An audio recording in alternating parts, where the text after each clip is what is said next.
Hello there, dear people in Recife. It's Marko here, and hey, I'm coming to do a show with an old friend of mine, Tarja. You might have heard about her too. So, how about you come over to the show and we're going to show you some good times?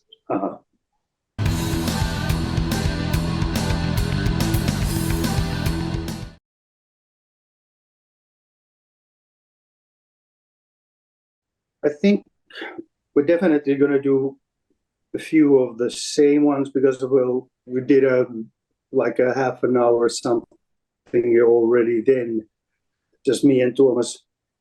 Even though, yeah, it would be nice to do a few of those pieces also with what we did with Anek, but I don't know if we dare to. They were so nice to have all the harmonies with the vocals and everything. But I have to see. And I have a couple of ideas which we actually still, well, have to see face to face in a couple of days and go over that if we might like to play a couple of totally different songs too. We'll see about that.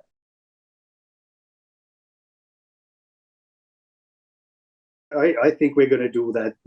I mean, it's pretty much the most like straightforward stadium rocker from the first solo album, Pyro of the Black Heart. So, and it's a nice song to sing and play. It's a good solid walker.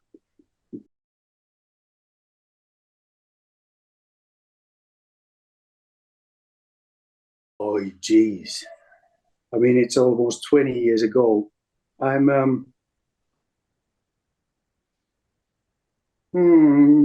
I don't know. I mean,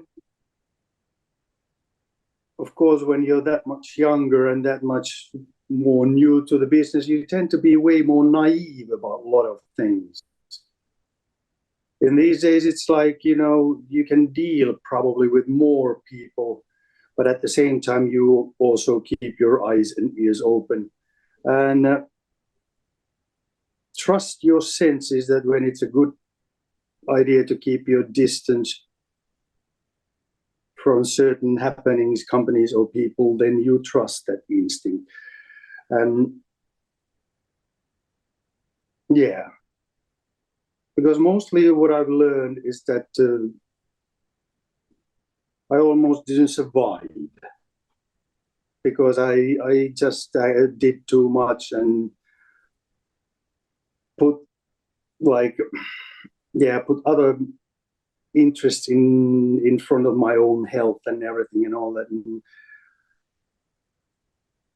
And when I started to break down, some of my friends even had to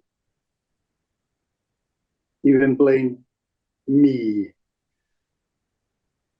for that breaking down. And it taught me a lot.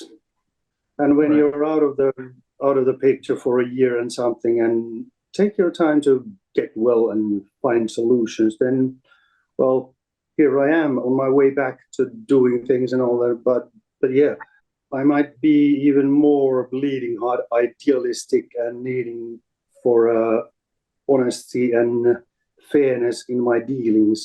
But I can also maybe keep my cool when I see that pushing certain things is not going to be fruitful. You got to pick your battles.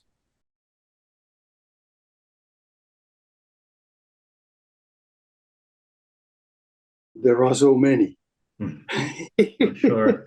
One of the best memories, of course, I mean, the shows, a lot of them are like, incomparable. There was such good time and such great people in all kinds of places and all different cities and towns. But then again, you remember the one-of-a-kind happenings like Rio after show party where naked people were swimming in the ocean, and if the cops would have been picked up and all that. And when I woke up next morning, I tried to get out of bed and my back hurt like hell. And then I remember that one big wave had thrown me to the sand. I had felt that it's great, but then I checked myself in the mirror and I thought, half of the skin from the back was gone. Sand had scraped it totally, and so that's why it was totally crusted with blood and sand, and I was disgusted. And what the fuck am I going to do with this? But well, you clean it, obviously. They're great memories, but anyways, I've always been the guy who mostly likes doing shows and having a great audience. Is like most of them have been in Brazil, or all of them. It's a good place for a rocker to be.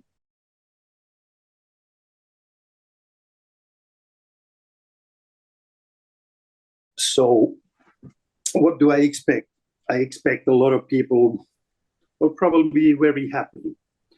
I mean, we already got confirmation about that when we did this for the first time, the Phantom of the Opera, after 18 years in a Swiss festival last summer. And when Tarja approached me, I kind of, okay, I need to think about this, but at the same time, I was feeling the hair kind of raising at the back of my neck and arms. God damn it, this would be exciting. It will have to be done. And I said yes, like almost immediately. And now it's a tour, and there is a point of interest, a big point of interest there. What are we going to be doing together? And for both the skeptics, cynics, and well, for all of them, also for the fans, of course, there's going to be 2 or 3 Nightwish songs, because, well, they're a big part of our history too. And those are great songs when we think about that, how we utilized this pretty powerful duet. So they're good songs for that. There's also going to be, we've been checking some stuff out of Tarja's solo stuff. And then, well, anyways, there's some songs probably, some stuff won't be expected. Let's say that. And yeah. And we definitely, of course, need something else to perform than just Nightwish. Laying it just on Nightwish songs would be kind of cheap and lame, no matter how much part of their musical history it is for both of us. But yeah, have to do something else as well. So yeah, we got some nice things coming up.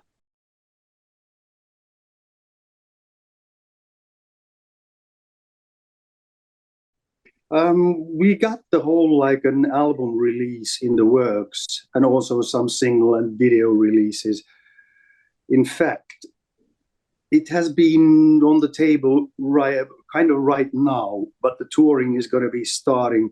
So I've left some things go a little bit fallow in order to sit on a plane, get my stuff packed, get everything organized and print invitations, blah, blah, blah, get there sit on the plane, and then I can concentrate on emails and other details also, because there's going to be the usual insane amount of time to kill sitting on planes and backstages and hotel rooms.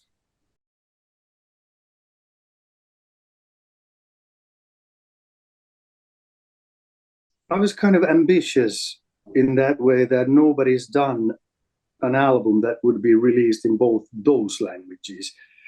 Like, one is an internationally used language, almost like a universal in these days. And the other one is obscure, almost tribal.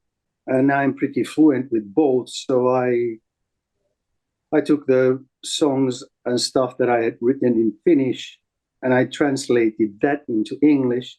And then I took the stuff that I had written in English, translated that to Finnish.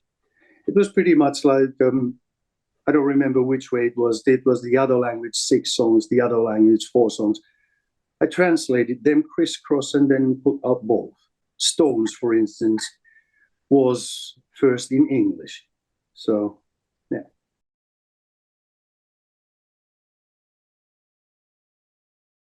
Well, the song itself started from that, basically that 12-string acoustic guitar, which starts the whole thing.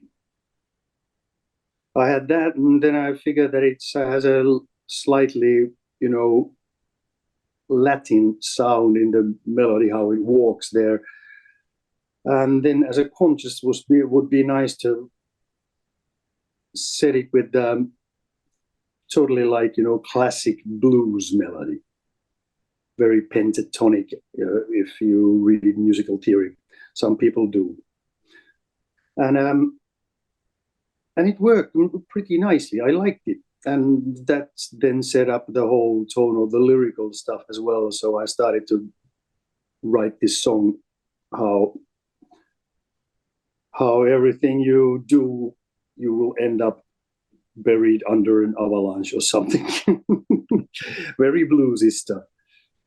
And then word plays here and there with that stone or stones where they end up. And they end up to a lot of places and last forever, and you're just going to be crushed. Yeah.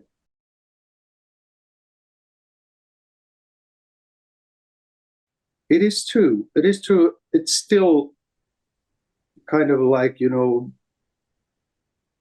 almost like mainstream in Finland, but still it is a pretty much genre of its own because, well, somehow there is a warmer approach to people inside it towards each other than in the mainstream crowd. And there's been all kinds of guesses about how the darkness and the winters and all that and the grim attitude and gallows humor affect this thing that we like heavy metal. Could be, but we're talking about such vague about gut feeling things that I can't really be sure. I mean, I remember when I was 9 years old and I got hooked to Black Sabbath, but that was a summertime though. So I may be too close to the woods to see the trees. But then again, yeah, I think that the gallows humor attitude of Finns, that definitely has connections to heavy metal.